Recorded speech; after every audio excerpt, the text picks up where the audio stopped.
बिस्मिल्लाहिर्रहमानिर्रहीम। आज तक के मुअज़्ज़ज़ नाज़रीन अस्सलामु अलैकुम। अब किस्त 240 मुलाहिज़ा फरमाएं। मैंने बेइख्तियार अपना हाथ पीछे खींच लिया, फिर खिसक कर अपने और धनु के दरमियान कुछ फासला पैदा किया। मेरे बदन की जुम्बश से धनु कसमसाई और उसने आंखें खोल दी। धनु की खुली हुई आंखों में मुझे नील गरी मुस्कुराती हुई दिखाई दी। मेरे पूरे जिस्म में सर्दी की एक लहर सी दौड़ गई। मैं हड़बड़ा कर एक झटके से उठ बैठा। क्या हुआ वैतान? धनु ने उठते हुए कहा। कुछ नहीं। मैंने दोनों हाथों से अपना चेहरा ढांप लिया। वो तशवीशनाक लहजे में बोली, तुम ठीक नहीं लग रहे। क्या बात है वैतान? मुझे सच सच बताओ। मैंने धनु को नीलगिरी के बारे में कुछ नहीं बताया, ना बता सकता था, लिहाजा खामोश बैठा रहा। इस वक्त सर्दी होने के बावजूद भी मैं पसीने में शराबोर था। नीलगिरी की बातों में इतनी तपश थी कि मेरे बदन का खून पसीना बनकर खारिज हो रहा था। उसने शायद अपनी तहरीक आवर गुफ्तगू से मेरे अंदर ख्वाबीदा आतिश फिजां को छेड़ दिया था। मैं उठकर खड़ा हो गया, फिर गहरी गहरी सांसें लेते हुए खवालात के अंदर टहलने लगा। अपने दिमाग का दर्जा हरारत कम करने के लिए मैंने जोगर्द भी उतार दिए। चंद लम्हों की चहलकदमी के बाद मेरे आवाज काबू में आ गए। मुझे अपनी हालत को संभालने के लिए योगा का सहारा लेना पड़ा। बस रैंक भाई इन जहानी ने मुझे सांस लेने की एक खास मशक सिखाई थी, जिसके जरिए ज़हनी इंतशार और जज्बाती हिजान से निजात हासिल की जा सकती थी। मैंने हवालात के ठंडे फर्श पर टहलते हुए सांस की वो मशक की। मैं दोबारा अपनी जगह पर आकर बैठा तो धनु ने पूछा, फैतान तुम मुझसे कुछ छुपा रहे हो? वो बिल्कुल दुरुस्त कह रही थी। तब मैंने कहा, ऐसी कोई बात नहीं धनु। क्या कोई बहुत ही डरावना ख्वाब देख लिया है? उसने पूछा। धनु के इस सवाल ने मेरी मुश्किल आसान कर दी। मैंने जल्दी से कहा, हाँ धनु, वो एक ख्वाब ही था, कब कभी तारीख कर देने वाला। वो बोली, हम जिस किस्म के हालात से गुजर रहे हैं इसमें इस किस्म के ख्वाब देख सकते हैं। फिर वो अचानक खामोश हो गई। मैं समझ गया वो कुछ कहने वाली थी, मगर दानिस्ता खामोश हुई। मैंने पूछा, तनु क्या तुमने भी कोई ख्वाब देखा है? हाँ, वो झुरझुरी लेते हुए बोली, एक खौफनाक ख्वाब देख रही थी। तुमने ख्वाब में क्या देखा है? मैंने सवाल किया। वो जवाब देने की तैयारी कर रही थी कि बाहर किसी गाड़ी के इंजन की आवाज सुनकर हैरत से मुझे देखने लगी। मुझे खुद भी ताज्जुब हो रहा था। रात के आखिरी पहर किसी गाड़ी के इंजन की आवाज सुनाई देना गैर मामूली बात थी। मैंने अपनी पूरी तवज्जो इंजन की आवाज पर मरकूज कर दी। जल्दी मुझे अंदाजा हो गया कि वो एक नहीं दो गाड़ियां थी जो लम्हा बलमा थाने के करीब पहुंच रही थी। उनके इंजन अपनी आवाज से बता रहे थे कि वो जीपें थी या फिर जीप नुमा गाड़ियां थी। ठीक 5 मिनट बाद वो दोनों गाड़ियां थाने के सामने आ रुकी। रात की तारीकी और सन्नाटे में गाड़ियों के दरवाजे खुलने और बंद होने की आवाजें उभरी। फिर मेरी समात ने चलते हुए कदमों की चापें सुनी। वो 3-4 अफराद के कदमों की आवाजें थी जो थाने के अंदर पहुंचकर कहीं मालूम हो गई थी। मेरा क्या ये कहता था कि वो लोग थानेदार के कमरे में पहुंच गए थे। अचानक मेरे जहन के किसी गोशे में खतरे की घंटियां बजने लगी। धनु ने घबराए हुए लहजे में पूछा, ये कौन लोग हो सकते हैं? अल्लाह ही जानता है, मैंने सरसरी अंदाज में कहा। वो दुआ किसी अंदाज में बड़बड़ाई, लाड बुदा हम पर रहम करे। मैंने गौर से धनु को देखा। उसने दोनों हाथ प्रणाम किसी अंदाज में जोड़ रखे थे। उसकी आंखें बंद थी और वो ज़ेरे लब दुआया कलिमात दोहरा रही थी। जाहिर है वो अपने लाड बुदा गौतम बुद्ध से मुखातिब थी। मेरे पास घड़ी नहीं थी, इसलिए मैं वक्त का दुरुस्त अंदाजा लगाने से कासिर था। तब मुझे महसूस हो रहा था कि रात तकरीबन अपना सफर खत्म कर चुकी थी। फिर इससे पहले कि मैं नीलगिरी से होने वाली अलविदाई ख्वाबनाक मुलाकात के बारे में जहन को दौड़ा था, एक कांस्टेबल आंखें मलता हवालात के दरवाजे पर नमूदार हुआ। शायद उसे नींद से जगाकर हमारी तरफ भेजा गया था। वो बेचारा हुक्म हाकम मरगे मफाजात की अमली तफसीर बना हुआ था। कांस्टेबल ने हवालात का दरवाजा खोला और खुमार आलूद आवाज में हमसे कहा, थानेदार साहब बुला रहे हैं। मैंने और धनु ने उलझी हुई नजर से एक दूसरे को देखा। फिर हम दोनों उठकर खड़े हो गए। कांस्टेबल ने मेरी जानिब इशारा करते हुए कहा, सिर्फ तुम्हें बुलाया है। मैंने एक लम्हे सोचा, फिर कांस्टेबल के साथ थानेदार के पास पहुंच गया। थानेदार के कमरे में 4 अफराद मौजूद थे, यानी एक थानेदार और 3 अजनबी अफराद।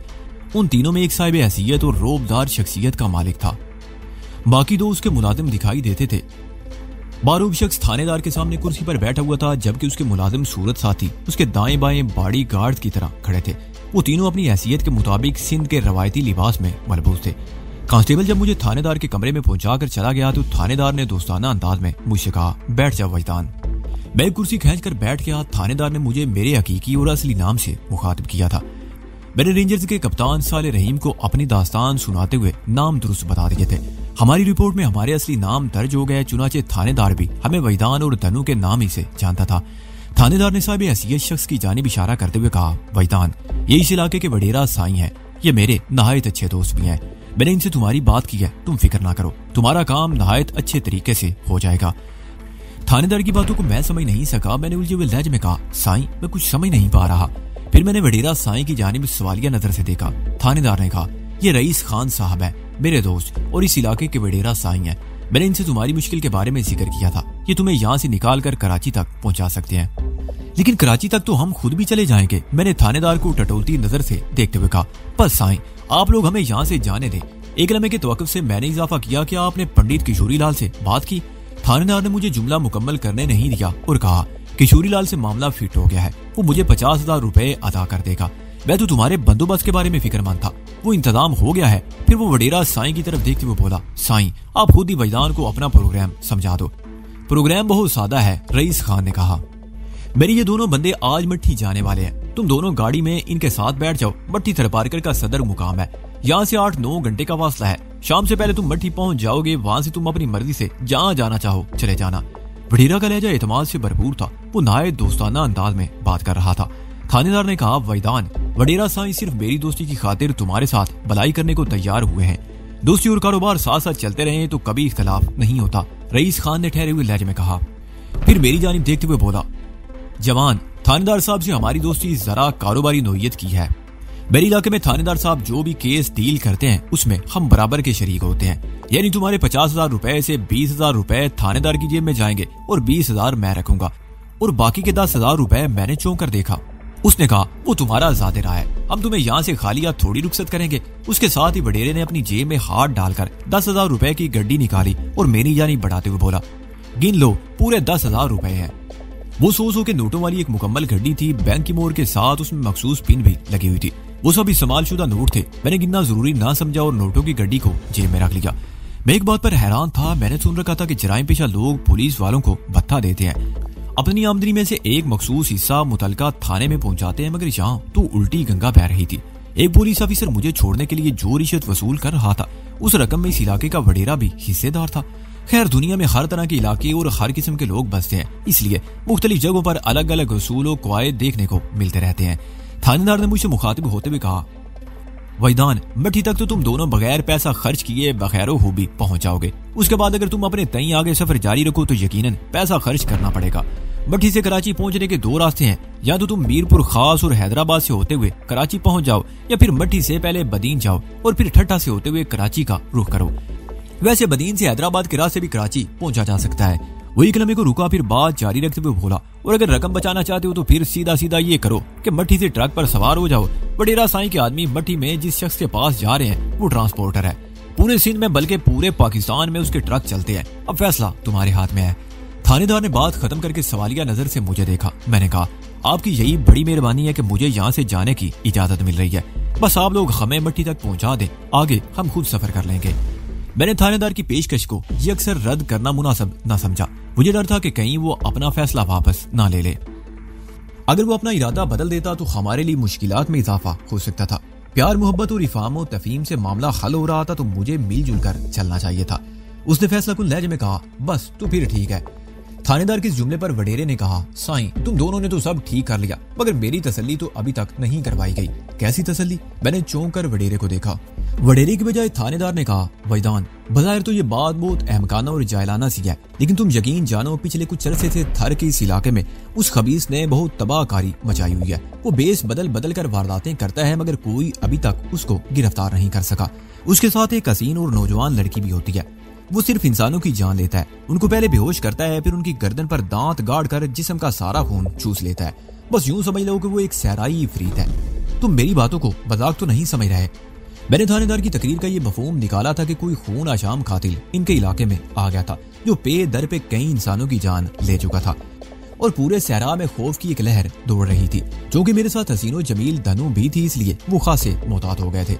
लेकिन ये बात मेरी समझ में नहीं आ रही थी कि ये सब कुछ मुझे बताने की आखिर क्या जरूरत थी।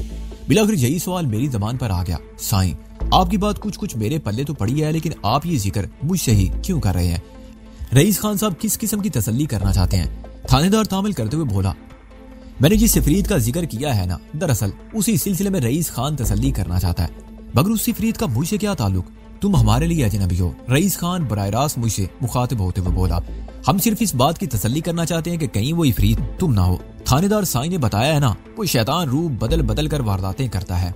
वडेरा रईस खान इस वक्त खासा सहमा हुआ दिखाई देता था, उसकी हवारियों की भी यही हालत थी। थानेदार भी गहरी संजीदगी लिए हुए था। उनकी कहानी सुनकर मैं दिल ही दिल में बहुत हंसा, मगर जबान में मैंने कुछ ना कहा और ना ही उनका मजाक उड़ाया। बस इतना पूछा, चलो मान लिया आप जो कहानी सुना रहे हैं वो 100% सच्ची है, और इस बात के इम्कानात मौजूद हैं कि वो खून आशाम कातिल कहीं मैं ही ना हूँ। मगर ये भी तो बताएं कि आप मुझसे किस तरह और किस किस्म की तसल्ली चाहते हैं? क्या उस इफरीत की कोई निशानी भी है? हाँ, उसकी एक बहुत बड़ी निशानी है, थानेदार ने कहा। उस बेड़िया सिर्फ शख्स के दाएं कान के पीछे चांद की शक्ल का एक हिलाली निशान है, बिल्कुल जैसे इब्तदाई तारीख का चांद हो। उस निशान की रंगत सुर्ख है। मैंने कहा लेकिन मेरे दाएं कान बल्कि किसी भी कान के पीछे इस किस्म का कोई सुर्ख हिलाली निशान नहीं है। ये तो अच्छी बात है, रईस खान ने कहा, मगर मैं देखे बगैर मुतमईन नहीं हो सकता, क्योंकि तुम मेरे 2 वफादारों के साथ सफर करने वाले हो। मैं इनकी जिंदगी को किसी किस्म के खतरे में नहीं डाल सकता।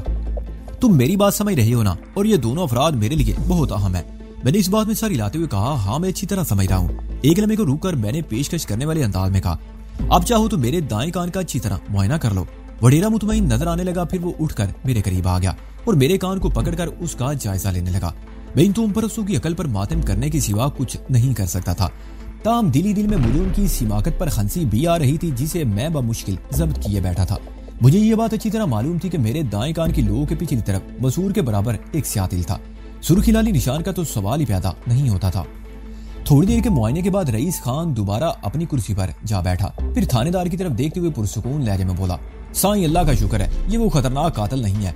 मैंने खूब अच्छी तरह देखभाल कर तसल्ली कर ली है। मैं इसे अपने साथियों के हमरा रवाना करने के लिए तैयार हूँ। थानेदार के चेहरे पर भी इत्मीनान झलकने लगा। वो बोला, अब तो सुबह होने वाली है और कुछ नहीं तो जाते जाते ये लोग चाहे पी जाएं। ये तो आपकी बहुत बड़ी नेकी होगी साईं, रईस खान ने कहा। मेरे बंदों ने भी अभी नाश्ता नहीं किया, जरा इनके लिए भी चाय वगैरह का बंदोबस्त कर दो। थानेदार अपने मातहतों को मुख्तलिफ किस्म के अहकामात देने लगा। अगले 20-25 मिनट में हम हल्का फुल्का नाश्ता करके रवाना होने के लिए तैयार हो चुके थे। धनु को जब मैंने अपनी मौजूदाती रिहाई के बारे में बताया तब वो बहुत खुश थी। जब हम थाने से निकले तो सफेदा शहर नमूदार हो चुका था। बाहर 2 गाड़ियां आगे पीछे खड़ी थी। अगली गाड़ी पेजोरो, जबकि उसके पीछे बड़े साइज की एम्बुलेंस टाइप की एक गाड़ी थी। वडेरा रईस खान पेजोरो की जानिब बढ़ते हुए अपने एक साथी से बोला, अमीर बख्श, दोनों मेहमानों को बड़ी गाड़ी में बिठाओ। मीर बख्श नामी शख्स हमें पीछे खड़ी एम्बुलेंस टाइप गाड़ी की तरफ ले जाने लगा। तो मैंने पूछा, क्या वडेरा साईं भी हमारे साथ जाएंगे? नहीं, वो यहाँ से सीधा अपने घर जाएंगे, मीर बख्श ने जवाब दिया। भट्टी तक हम आप लोगों को पहुंचाएंगे। मीर बख्श का साथी गाड़ी की ड्राइविंग सीट संभाल कर उसे स्टार्ट कर चुका था। इसी दौरान में रईस खान की पेजेरो हरकत में आ गई। बैरुदंदू पिछली गाड़ी में सवार हो गए। गाड़ी के पिछले हिस्से में सवार होने का रास्ता भी अकबी समत में था। हम गाड़ी के अंदर बैठ चुके तो मीर बख्श ने जोरदार आवाज से दरवाजा बंद कर दिया और खुद जाकर गाड़ी के अगले हिस्से में पैसेंजर सीट पर बैठ गया। गाड़ी एक झटके से आगे बढ़ी और मट्टी की जानिब हमारा सफर शुरू हो गया। सामान के नाम पर हमारे पास वही सफरी बैग था जिसमें कपड़ों के अलावा हमारे रोजेमर्रा इस्तेमाल की चंद चीजें भरी हुई थी।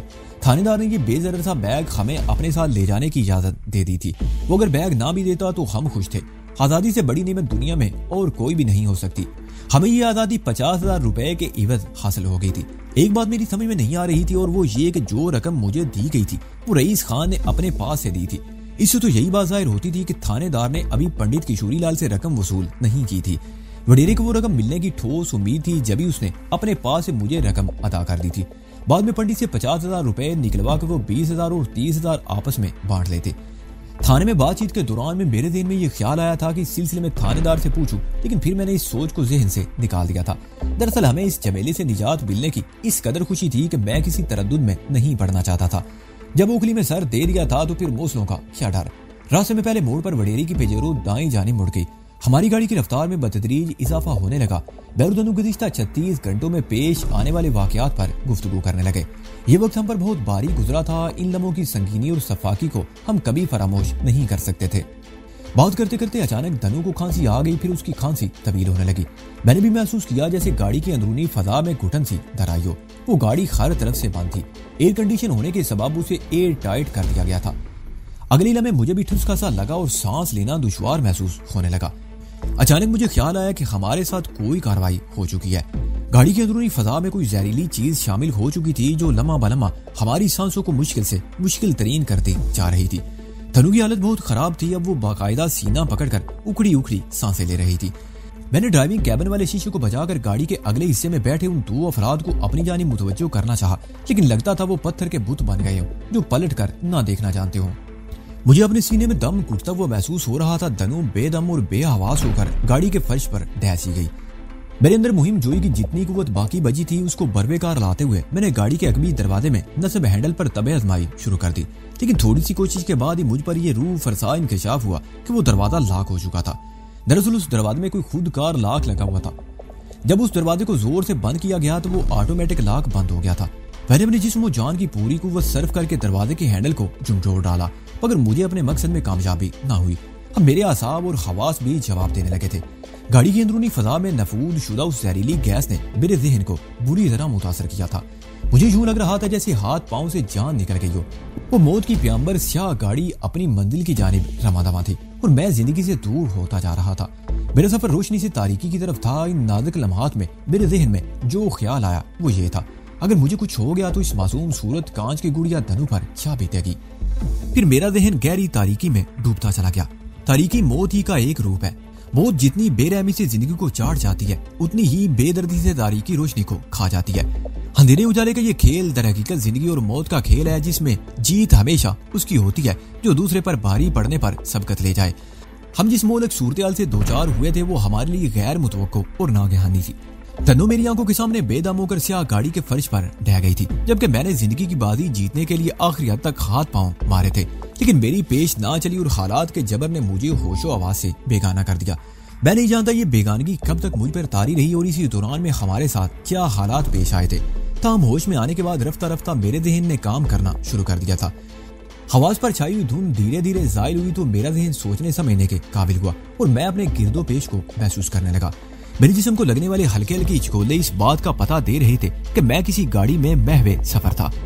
गाड़ी और सफर के ख्याल के साथ ही मेरे जहन में मादी करीब का हवाल रोशन हो गया और फिर यके बाद दीगरे वो नाखुशगवार वाकयात याद आने लगे।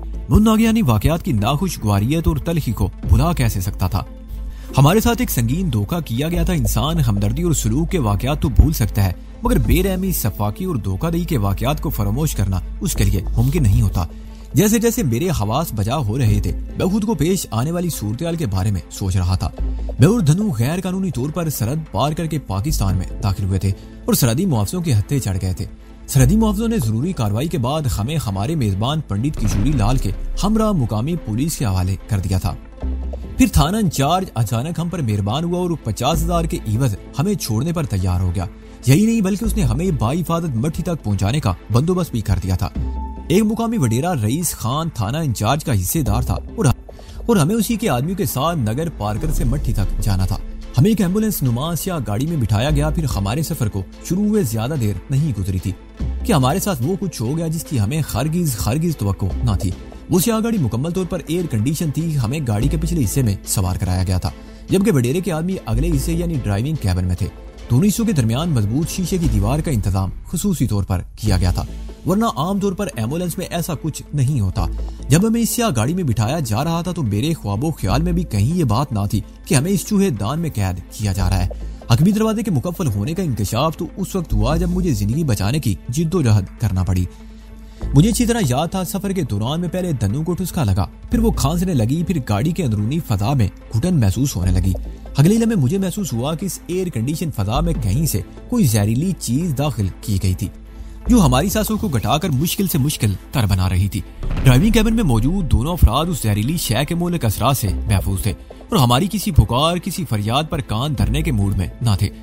दरअसल ये उन्हीं की कारस्तानी थी। मैं जिस फजा को जहर आलूद समझा था वो दर हकीकत होशो हवा से बेगाना कर देने वाली फजा थी, बेहोशी तारी करने वाली फजा। और वो दोनों बदमाश हमें बेहोश करना चाहते थे और अपनी इस मजमूम कोशिश में वो कामयाब भी हो गए थे। इस खौफनाक ख्याल ने मुझे आंखें खोलने पर मजबूर कर दिया। खुली आंखों से मैंने जो पहला मंदिर देखा वो धनु के सरापा पर मुश्तमिल था। वो हनूज गाड़ी के फर्श पर पड़ी हुई थी और उसकी हालत देखकर महसूस होता था जैसे उस पर कसमपरी सी उतर आई हो। धनु की कैफियत मेरे दिल में दर्द की एक लहर जगा दी। मुझे याद आया जब मैं गाड़ी का अकबी दरवाजा खोलने में नाकाम रहा था और ज़हन तेजी से तारीकी में डूब रहा था, तो इस नाजुक तरीन लम्हात में मैं धनु के बारे ही में सोच रहा था। उस वक्त मैं इस तशवीश में मुब्तला था कि अगर खुदा न खासा मुझे कुछ हो गया तो धनु पर क्या गुजरेगी। मैं मुकम्मल तौर पर होशो हवास में आ चुका था और मुझे ये यकीन हो गया था कि खुदा का शुक्र है कि मुझे ऐसा वैसा कुछ नहीं हुआ था। हम धनु की हालत बता रही थी कि उसके साथ जरूर कुछ गड़बड़ है और वो आड़ी तिरछी बेसुध पड़ी थी। उसे छूने के लिए मैंने बेइख्तियार अपना हाथ आगे बढ़ाया और सख्ते में रह गया। धनु की जानिब हाथ बढ़ाने की ख्वाहिश को मैं अमली जामा ना पहना सका। इस कोशिश के दौरान में मुझ पर यह रूह फरसा इंकशाफ हुआ कि मैं अपने हाथ को अपनी मर्जी के मुताबिक हरकत नहीं दे सकता। एक लम्हे में मुझे अंदाजा हो गया कि मेरे दोनों हाथ उल्टी हथकड़ी में मुकीद है। मैंने तशवीशनाक अंदाज में धनु के हाथ का जायजा लिया उसके साथ भी कुछ इसी किस्म की कार्रवाई की गई थी। ताम तरीकाकार ज्यादा खतरनाक नहीं था। उसके दोनों हाथ सामने की जानिब नायलॉन की मजबूत रस्सी में जकड़े हुए थे। उससे ये भी जाहिर होता था कि उन्हें ज्यादा खतरा मुझे ही से था। मेरा ज़हन बड़ी तेजी से काम कर रहा था। मुझे ये समझने में जरा देर ना लगी कि हमारी बेहोशी के दौरान में हमारे साथ ये कार्रवाई की गई थी। जब उन्हें यकीन हो गया होगा कि हम उन्हें किसी किस्म का नुकसान पहुंचाने के काबिल नहीं रहे या उनके साथ किसी किस्म का रद्द-ए-अमल जाहिर नहीं करेंगे, तो उन्होंने गाड़ी रोककर मुझे उल्टी हथकड़ी लगाई होगी और दोनों के हाथ नायलॉन की डोरी में जकड़ दिए होंगे। बाद गाड़ी का अकबी दरवाजा दोबारा मुकफ्फल करके गाड़ी आगे बढ़ा दी होगी। ये बात तो तय थी कि हमें अगवा किया जा रहा था। इस तयजुदा बात के साथ ही जहन में जो पहला सवाल सर उभार रहा था वो ये था कि इस लखोदक सहरा में हमारा ऐसा कौन सा दुश्मन था जिसने हमें अगवा करवाया था और क्यों। मेरा ख्याल बार बार रईस खान की जानिब परवाज कर रहा था। थाने से हमें उसी शख्स ने निजात दिलाई थी और उसी के आदमियों के साथ हम सफर पर रवाना हुए थे। लेकिन ये बात मेरी समझ में नहीं आ रही थी कि रईस खान हमें क्यों अगवा करवा रहा था। वो तो हमारे सफर के आगाज पर ही हमसे जुदा हो गया था। रईस के एक आदमी मीर बख्श ने बताया कि वडेरा अपनी रिहाइशगाह की तरफ चला गया था और हमें उन दोनों के साथ थरपार करके सदर मुकाम मट्ठी तक जाना था। मैं इसी सोच बिजार में मसरूफ था कि ख्याल बिजली के कोंदे की मानद जहन में चमका। कहीं हमारे अगवा में इन दोनों अफराद ही का हाथ तो नहीं। मुमकिन है ये दोनों अपने तौर पर ये कार्रवाई कर रहे हो जिससे इनका कोई जाती मुफाद वाबस्ता हो। फिर मुझे वो वाकयात याद आने लगे जब थाने में रईस खान ने अपना खौफ दूर करने के लिए मेरा चेकअप किया था। वो मेरे दाएं कान के अकम में कोई सुर्ख हिलाली चांद तलाश करता रहा था। उसने बताया कि कोई खून आशाम इंसान इफरीत इस सहरा में वार्द हो चुका है जिसके साथ एक खूबसूरत और दिलकश हसीना भी है। वडेरा मेरे कान के अकम में जाकर अपनी तसल्ली करना चाहता था क्योंकि दनुष के ख्याल में मेरे साथ एक हसीनो जमील लड़की मौजूद थी। ताम वडेरा मेरे कान के तनकीदी मुआयने के बाद मुतमईन हो गया था। उन लोगों की ज़हनी पसमानदगी और तोहम परस्ती के बारे में सोचकर मुझे एक मर्तबा फिर हंसी आ गई। मैंने भी ड्राइविंग कैबिन की तरफ एक उचटती सी निगाह डाली। वो दोनों मरदूद सामने ध्यान रखे विंड स्क्रीन के पार देख रहे थे। मेरे अंदर बड़ी सूरत से ये ख्याल पैदा हुआ कि मुझे इन दोनों से बेहद मोहतात रहने की जरूरत है। मुमकिन है वो गाये बगाए बैक व्यूमर में हमारा जायजा ले रहे हो। मैंने एक मरतबा फिर गाड़ी के फर्श पर बेसुध पड़ी धनु की तरफ देखा। उसके जिस्म में हरकत नाम की कोई चीज ना थी। मेरी तशवीश दो चंद हो गई। मेरे ज़हन में मुख्तलिफ किस्म के खदशात सर उठाने लगे। खुदा न खास्ता कहीं धनु मैं इससे आगे ना सोच सका। मैं इससे आगे सोच ही नहीं सकता था। अपनी मौजूदगी में धनु के साथ किसी ऊंच नीच का मैं तसव्वुर भी नहीं कर सकता था। मेरे होते हुए अगर उसे कोई मोलक गजीन पहुंच जाती तो मैं खुद को कभी माफ नहीं कर सकता था। मुझे कुछ करना था, बहुत कुछ करना था। धनु के लिए, अपने लिए, हम दोनों की बाहिफाजत आजादी के लिए। धनु की हालत बहुत नाजुक थी। उसके सीने के जीरो बम से अंदाजा नहीं होता था कि वो सांस ले भी रही है या नहीं। तवील और गहरी बेहोशी उसके नाजुक और हसास सेल्स को कोई नाकाबिले तलाफी नुकसान भी पहुंचा सकती थी। मैंने कहा कि उसे ड्राइविंग कैबिन की तरफ देखा और वो दोनों बदसूर विंड स्क्रीन के पार देख रहे थे। ताम मैं एहतियात का दामन हाथ से नहीं छोड़ सकता था। मैंने आंखें बंद कर ली। मैं भी धनु की तरह गाड़ी के फर्श पर पड़ा था। मैंने अपने बदन को लगने वाली इचकोदों की आड़ में धीरे धीरे धनु की जानिब सिरकना शुरू कर दिया और चंद लम्हात के बाद मेरा जिस्म धनु के बदन के साथ जा लगा। मैं धनु के लम्स पर अपनी भरपूर तवज्जो मरकूज कर दी और थोड़ी देर बाद मैं इस खुशगवार नतीजे पर पहुंचा कि धनु में जिंदगी की हरारत मौजूद थी। उसकी सांस बहुत थम थम कर चल रही थी। वो इस वक्त गहरी बेहोशी की हालत में थी। इस ख्याल ने मुझे कल्बी तकवीयत पहुंचाई कि धनु जिंदा थी। ताहम मेरी तशवीश अभी पूरी तरह रफा ना हुई थी। इस ख्याल ने मुझे कल्बी तकवीयत पहुंचाई कि धनु जिंदा थी। ताहम मेरी तशवीश अभी पूरी तरह रफा नहीं हुई थी। धनु को बेखबरी की सालत में ज्यादा देर नहीं रहना चाहिए था। मेरा ज़हन तेज रफ्तारी से सोच रहा था। मैं जो सूरत दरपेश थी उससे निकलने के लिए कोई अमली कदम उठाना जरूरी था और इस अमली कदम के लिए मेरे हाथों का आजाद होना लाजमी था। मैं अपने हाथों से पैबूस हथकड़ी से छुटकारा पाने के बारे में सोचने लगा। मैंने अपने दिल में यह पुख्ता इरादा बांध लिया था कि अपनी बातनी और रूहानी सलाहियतों का आम इस्तेमाल सिर्फ उस वक्त करूंगा जब जान पर बंद आएगी और वो भी मुस्बत अंदाज में, वरना मादी मसाइल से निमटने के लिए मैं हत्तल वसे मादी कोशिश ही करूंगा। सबसे पहले मैं अपनी जिस्मानी और ज़हनी सलाहियतों को आजमाऊंगा। जब मामला इन सलाहियतों के बस का ना रहा और जरूरी भी हुआ तो ठीक है, फिर मैं अपने अंदर मौजूद पुरिसरार कुव्वत ची से जरूर काम लूंगा। मेरे दोनों हाथ उल्टी हथकड़ी में जकड़े हुए थे। मैं अपनी जिस्मानी सलाहियतों को बरवेकार लाते हुए उस उल्टी हथकड़ी को सीधी हथकड़ी में बदल सकता था। शाओलिन टेंपल में मैंने कुंग फू के साथ साथ योगा और जिम्नास्टिक की तरबियत भी ली थी। जिम्नास्टिक में जिस्मानी लचक को बड़ी अहमियत हासिल है, खास तौर पर समर साल्ट वगैरह में तो पूरे जिस्म को फजा में गोले की शक्ल देना होती है। इस तरह मार्शल आर्ट्स में भी जब रूलिंग की जाती है तो जिस्म एक बाल की सूरत इख्तियार कर जाता है। मैंने उल्टी हथकड़ी को सीधी हथकड़ी में लाने के लिए रूलिंग टेक्निक पर अमल करने का फैसला कर लिया। रिस्क की टेक्निक के हवाले से नहीं, बल्कि इसमें खतरा इस बात का था कि ड्राइविंग कैबिन में मौजूद हमारे अगवा कुंदगान कहीं मेरे जिस्म की हरकत और सकनात को न देख लें। इस वादे खतरे के बावजूद मैंने अपने फैसले पर अमल करने का इरादा कर लिया, क्योंकि कहीं ना कहीं थोड़ा बहुत रिस्क तो लेना ही था। रिस्क लिए बगैर बात नहीं बन सकती थी। मैं अपनी खातिर तो किसी मुनासिब मौके का इंतजार कर सकता था, मगर धन्नू की तशवीशनाक हालत को देखते हुए मैं हाथ पर हाथ रखे बैठा नहीं रह सकता था। मैं इस वक्त एम्बुलेंस नुमा स्याह गाड़ी के फर्श पर धन्नू के करीब ही पड़ा हुआ था। मैंने ज़हन में उस कार्रवाई को दोहराया जिसमें मुझे रोलिंग टेक्निक इस्तेमाल करते हुए अपने हथकड़ी ज़दा हाथों को सामने की तरफ लाना था। सबसे पहले मुझे समर साल्ट के अंदाज में अपने पूरे वजूद का एक गोला सा बनाना था। घुटनों को पेट के अंदर धंसाना था, एड़ियों को कूनों से पेवुस करना था और गर्दन को झुकाकर सीने में दबाना था। उसके बाद अपनी कमर की भरपूर लचक का इस्तेमाल करते हुए हथकड़ी ज़दा हाथों को कूलों के नीचे से गुजारते हुए सामने की तरफ लाना था। गोया कंधों को महवर बनाकर जिस्म के गोले बाजुओं के दरमियान से गुजारना था। इस तरह की हथकड़ी वाला हाथ मेरी पुश्त के बजाय पेट पर सामने की तरफ आ जाए। इस पोजीशन में मैं हथकड़ी समेत भी बहुत कुछ कर सकता था। मैंने एक मुताद निगाह ड्राइविंग कैबिन में बैठे उन दो अफराद पर डाली, फिर मुतमईन होकर एक्शन के लिए तैयार हो गया। फर्श पर लेटे लेटे मैंने दोनों हाथों की उंगलियां एक दूसरे में फंसाई और इससे पहले कि मैं इस सिलसिले में एक कदम भी आगे बढ़ा था, एक जोरदार धमाका हुआ। वो समा शिकन धमाका गाड़ी का टायर फटने से हुआ था। गाड़ी एक जोरदार झटके से फजा में उछली, फिर छोटे छोटे झटके खाने लगी। उसके साथ ही ब्रेक की तेज चिड़चिड़ाहट बुलंद हुई। टायर फटने से गाड़ी कंट्रोल से बाहर हो गई थी, इसलिए ड्राइवर को बहालत मजबूरी ब्रेक लगाना पड़े थे। शायद ऐसे ही मौके के लिए कहा जाता है हिम्मत मर्दा मदद खुदा। मैंने एक मुस्बत इकदाम करी हिम्मत से काम लेने का आगाज किया ही था कि कुदरत ने मुझे इस काम को बहुस्ने खूबी अंजाम देने के लिए एक सुनहरी मौका भी फराहम कर दिया था। गाड़ी कच्ची सड़क से उतरकर सहराई झाड़ियों में फंस गई थी। मैं इस दौरान में हथकड़ी वाला मार कर चुका था और अब धनु के ऊपर इस तरह पड़ा था कि ना तो धनु मेरे बोझ तले दब सके और ना ही ड्राइविंग कैबिन में मौजूद अफराद को मेरे हथकड़ी वाले हाथ नजर आए। मैंने नहायत महारत से अपने वजूद को मतलूबा जाविये पर सेट कर रखा था। मेरी आंखें तकरीबन बंद थी, तकरीबन इन मानों में कि मैं पलकों की दर्द में से ड्राइविंग कैबिन पर निगाह जमाए हुए था। जब मैं धनु के ऊपर आया तो वो खफीफ सा कसमसाई थी। शायद ये उस झटके का रद्देमल था जो टायर फटने से गाड़ी को लगा था। इस वक्त धनु दोबारा साकत हो चुकी थी, जो कोई तसल्ली बख्श बात ना थी। मेरी निगाह ड्राइविंग कैबिन के शीशे पर जमी हुई थी। गाड़ी रुकते वो दोनों ड्राइविंग कैबिन से बाहर निकल आए, यानी वो गाड़ी से नीचे उतर गए थे। एक बात तो तय थी कि टायर तब्दील किए बगैर आगे सफर जारी नहीं रखा जा सकता था। गाड़ी से बाहर निकलने के बाद वो दोनों मुझे नजर नहीं आ रहे थे। ताम उनके कदमों की चाप और बातों की आवाज से मैंने अंदाजा लगा लिया कि वो गाड़ी की अकबी जानिब आ रहे थे।